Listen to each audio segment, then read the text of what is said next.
Surveyor's vernier engines were fired for 14 seconds, about 18 hours after launch, to reduce landing velocity.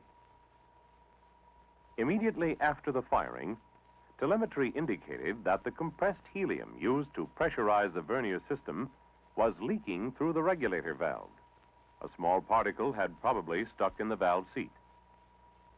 3 vernier engine firings were commanded in an attempt to get the regulator valve reseated, but without success. Emergency tests at Edwards Air Force Base and at the Hughes facility in Placerita Canyon were run to determine minimum helium pressure and propellant requirements for an emergency soft landing. The plan, while ample helium pressure was still available, reduced the spacecraft's weight by burning all excess vernier engine fuel. The fuel could not be used later during the terminal descent because of the loss of helium pressure.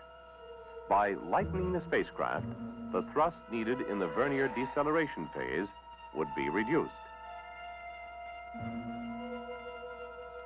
Next, reprogram the terminal descent so as to defer retro-rocket firing to the last possible moment, thus minimizing the period during which the vernier engines would have to cancel lunar gravity.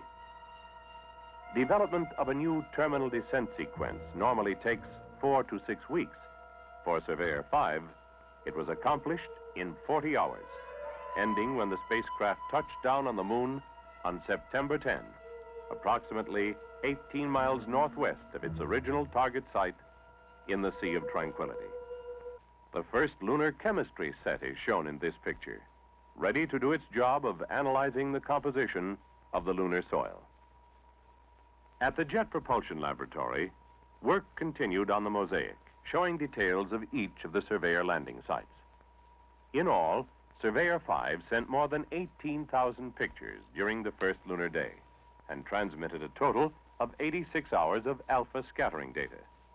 Perhaps the most eagerly awaited of the Surveyor 5 results were those from the alpha scattering instrument, which provided the first direct measurements of the chemical composition of an extraterrestrial body.